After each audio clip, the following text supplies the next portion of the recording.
Greetings and welcome to my very first time ever playing with a Tamagotchi, these little electronic virtual pets that were introduced in 1997, at least here in the US. And I very much remember seeing these when they were new and the hype around them, and even a couple of my friends had them, but I never had one myself. It was just one of those things that was very big and then it seemed like it wasn't, and I kind of forgot about it. And every so often, there's some cultural reference to it or something reminds me of it, and well, that happened a couple of years ago when I was just randomly browsing eBay for big box games and ran across this here, Tamagotchi CD-ROM. Specifically the Windows 95 release developed by Seventh Level in cooperation with Bandai Digital Entertainment in 1997. Forget the handhelds that just came out a couple of months before this, now it's for your computer. And is apparently great fun for the home or office? Whose office? I can't imagine too many workplaces that would be open to such a silly thing. Oh, I think my Tamagotchi just evolved. Yeah, he's a weird little ghost blob now. Anyway, I was going to say that the US version is one thing, but there's also a Japanese game also called Tamagotchi CD-ROM by a totally different developer, and that was a Macintosh-compatible Pippin game. I don't see too many of those, but Bandai had to justify its existence. Though it wasn't long before a Windows 95 port was released, each of which had some fantastic packaging as seen in this video by Pierre Dandemont on YouTube, with the egg-style packaging cracking open in the middle to reveal the CD-ROM and other contents.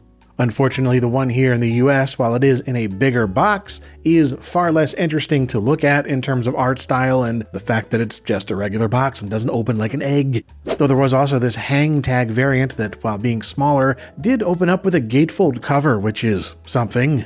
Yeah, whatever, however it opens, it is a fascinating release of a computer game to me because it's sort of a direct competitor to the physical toy, and it only cost a few dollars more than that at $20 US. Which the electronic handheld version, by the way, was one of the hottest toy fads in North America in 1997, selling 3.5 million Tamagotchi units in the US in the first month alone. Initially on May 1st, 1997, at FAO Schwartz stores in New York, San Francisco, and Toronto, and June 15th everywhere else.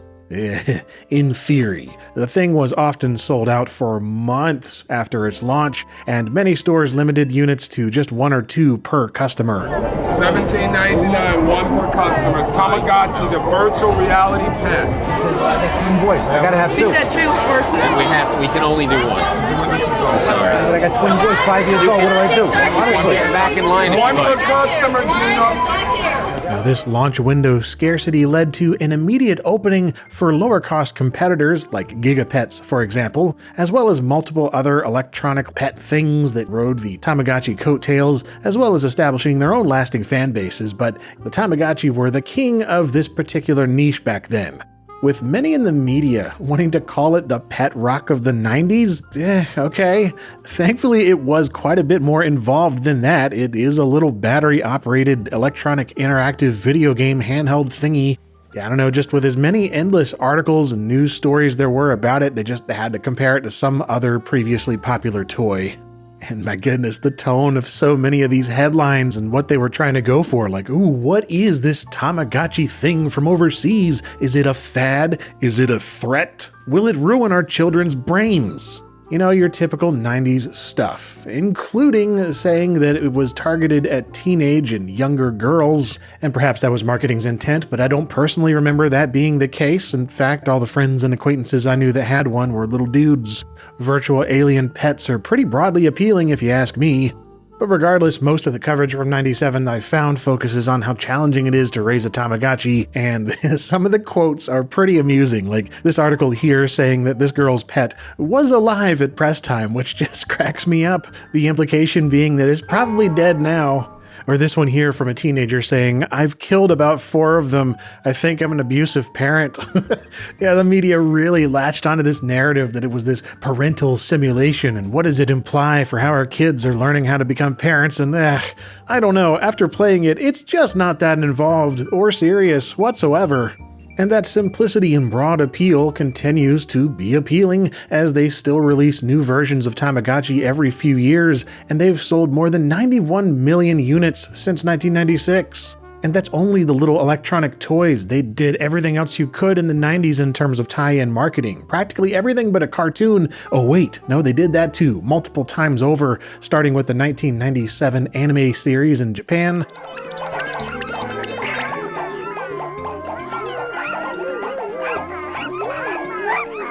And a VHS produced to coincide presumably with the CD-ROM game called Tamagotchi Video Adventures, reportedly as a failed pilot for an American English TV show which never happened, and having watched this I see why. But anyway, speaking of the CD-ROM, this Windows PC iteration hit store shelves in November of 1997, just a handful of months after the US launch. Round about the same time frame as the Game Boy adaptation, which is not at all the same thing, to be clear. This iteration of Tamagotchi CD-ROM is a fully unique title developed by Seventh Level, the same folks behind all kinds of mediocre shite, to be honest. I mean, there's a few solid standouts here and there. They did those Monty Python desktop games and G-Gnome, but they also did Take Your Best Shot and Arcade America, and just a really mixed bag of stuff. But yeah, the Tamagotchi CD-ROM, it makes sense that they would want to fast-track its release, seeing as the Dogs and Cats games in 1995 and 1996, respectively, had already sold at least 1.5 million units, proving that virtual pet games could take off on the PC. Now, did Tamagotchi CD-ROM come even close to those numbers? All evidence points to nope. You can find a few loose copies here and there, but the boxes are far less common, at least for the US 7th level game. The Japanese game seems to have sold a little better, and I assumed it would have done okay here in the US on brand recognition alone, but considering 7th level practically closed up shop in 1998, I have my doubts. For now, let's unbox this thing, which was sealed until I got it. And inside the box, you get a bit of cardboard, a Bandai Digital Entertainment registration card, a sheet of Tamagotchi stickers with 16 of the little alien critters, and a jewel case with the game and the manual in the front, and dang it, whoever put this in there decades ago inserted it with a crease. Anyway, the game comes on this CD-ROM, and you get a 25-page user guide, which is way more than enough. The electronic toy is so simple it was in monochrome and only had 3 buttons, so there's not a lot to explain here really, although there are some additional features on top of what you normally get with the handhelds, so it's good that that's explained. Once you get its massive 15 megabyte installation taken care of, the game starts up with a cute little hand-drawn looking intro sequence showing some Tamagotchi aliens approaching Earth and then arguing over who has to clean up the poop, which leads to an altercation, and things go wrong, and well, that's where UFO sightings come from.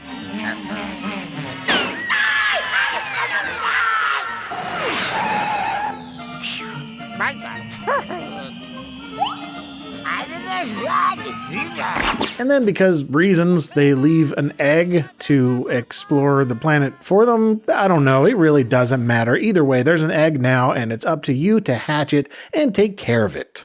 Beginning with entering your own name and giving your Tamagotchi a nickname. They will have their own name, but this is what it's going to be referred to in-game for the most part. And then you're given a little window with a little egg unhatching scene.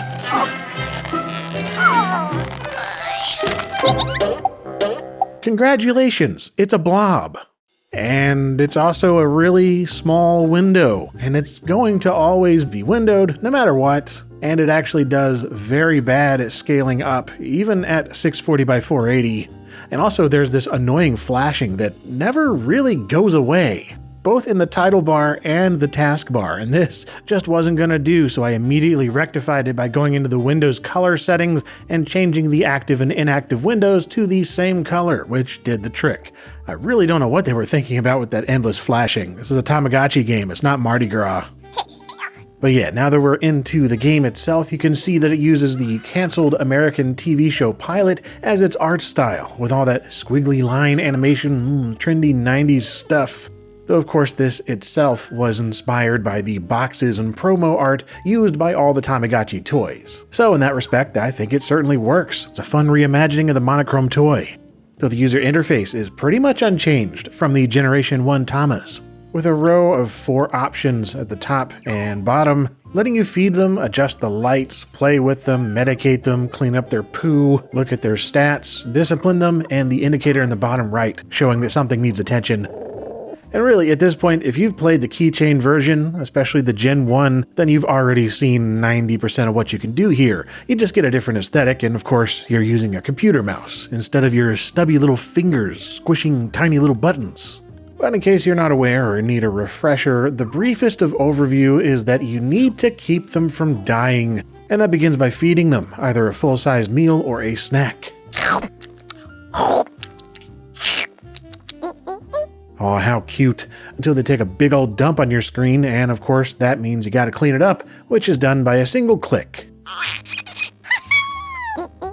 And then every so often they will randomly get sick, and yeah, as far as I can tell, it really is random, both on the keychain toy and the software, but thankfully, as long as you catch it before you see that skull hanging around for too long, you can just click the medicate button and drown them in Dimetapp until they're all good. And the final major need to worry about with Tamas is playtime, which is accomplished by 3 different minigames on the CD-ROM. With the first one being the same game that you get on the keychain, which is the left-right game, and it's awful. You just guess whether or not they're going to face left or right. As far as I know, there's no real strategy here other than just playing the odds. And same goes for the second minigame, which is just a shell game, except that it plays the exact same canned little animation every time the shells are spinning, so you genuinely do not have anything to go on. It's pure luck. Really, the only minigame on this CD... Hold on. He's just unhappy. He'll be fine. Anyway, yeah, really the only minigame worth messing around with is the Breakout clone, and yeah, it's more Breakout than Arkanoid. You do get some different designs to knock down and some different types of blocks to knock out, but there's no power-ups, you're not getting special abilities or anything, it's just the most basic, straightforward thing, and it wins best game by default, because at least there's some skill involved. Yeah, these minigames really are awful, especially because you have to play them constantly in order to keep your little alien normal.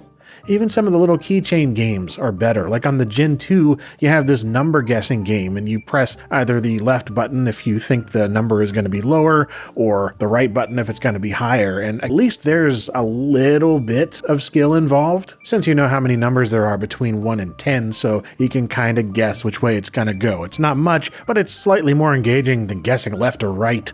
And then finally, the main other thing to worry about here is discipline, and that is relatively rare if you go about it properly. I mean, you can just discipline them at any time, but that's not exactly recommended. Really, you just press it whenever they're being stupid about something, like not wanting to eat the 50th pizza you've given them today, or not wanting to play the shell game for the 100th time. Actually, on second thought, I get why they're grumpy, but you still gotta discipline. Otherwise, according to the manual, bad care will result in an unattractive outcome. Like it says repeatedly that it'll be cute if it's healthy and happy, but if neglected, it will grow into an unattractive creature. Whatever that means. I don't know, like looking at the growth chart of what they can evolve into, they all look pretty cute to me. But yeah, if your goal is to get them to look a certain way, then you want to take care of them to a certain degree. And they will continue to evolve, which of course can be sped along by changing the time and date on your computer's clock. Something you can also do on the keychain in terms of skipping ahead hours, but yeah, on the computer you can skip ahead whole days, so feel free to exploit that as much as you want. Just don't go too far ahead, because it's very easy to kill them. Which in this CD-ROM version, death happens by way of UFO abduction. Yeah, it's less of a death and more of a return home, I guess. I mean, they still turn into an angel, but right after that, they send you a postcard from space saying that they enjoyed their time on Earth, but they gotta peace out. A little bit less traumatizing than the more straightforward death you get on the keychains. And yeah, I can just imagine being a kid, waking up and seeing your time has expired just because you had to sleep. Which brings me to what is perhaps the largest addition to this CD-ROM game, and that is the Tamagotchi Care Center. Which, yeah, is just a daycare. Basically, you can drop your Tamagotchi off in there and let the game take care of them for you while you're away so that you don't have to sit at your computer at all hours of the day. Which, yeah, in the 90s, I mean, unless you had a laptop, you're probably not going to be around your computer all the time. But there is a caveat in that it's only 85% effective at taking care of your Tamas, and that effectiveness lowers every 24 hours that you leave them in the daycare. Information that you get during the installation of the game, and only if you scroll down and read all of it. Yeah, it's kind of important and easy to miss, and I lost a good few of my Tamagotchis by leaving them in daycare and then they just died. Or, sorry, went back to the mother planet or whatever. Yeah. I'm not terribly impressed with this CD-ROM iteration of the Tamagotchi Gen 1 experience, if you can't tell. I mean, there's cute sound effects and animations and get different backgrounds. There is technically more going on. But I don't know, it's too simple with none of the portable appeal and charm of carrying one of these things around with you and taking care of it day to day. Like unless you had a laptop or something, and no kid of reasonable means had a laptop in 1997. And really just as a virtual pet game on a computer, it pales in comparison to the other things that are out there. Like give me the pets games over this any day. Cats, dogs, oddballs, babies, whatever, man, any of them are more interactive, dynamic, hands-on desktop toys. Heck, even give me boring Fin, who's just an alien dolphin bird that squeals at you every so often. Eat the dang food. Well, this has been a really silly, pointless thing to critique. It's fine, I guess. I would have been amused enough by it as a little kid, but, you know, so much of the appeal of having a Tamagotchi is carrying them around with you in your pocket or on a keychain. And when you take all that away and it's just a stationary PC program that you mess around with every time you're at your computer, and half the time it sort of takes care of itself through the daycare, then, yeah, there's just not a lot of appeal there. Oh, but it also came with a screensaver, let's not forget. Maybe that's its saving grace? Nope, it's just the same game. It loads it up and lets it sit there, and you can't interact with it. When you move the mouse, it closes it. It's a bad screensaver in several ways, not the least of which is it leaves most of your screen static, and only the little Tamagotchi moves around every so often. It's crap. So anyway, I'm just gonna stick to playing around with the keychain games, because honestly, it's just fun to experience them for the first time. Like, they're even more simple than the PC, but at least they're always with you, and so you don't really think about it until it beeps at you and you take care of its poop and feed it some cake and then move on with your day. Anyway, yeah, that is all for this episode of LGR, and I hope that you enjoyed taking a look at this Tamagotchi CD-ROM with me, and let me know if you had this back in the day, if you had any fondness for it, or you kind of found it disappointing like I did, or, you know, just your Tamagotchi memories in general, or any of the other competitors, because my goodness, there were so many of these things in the late 90s. And stick around for new videos, always in the works, here on LGR. And as usual, thank you for watching.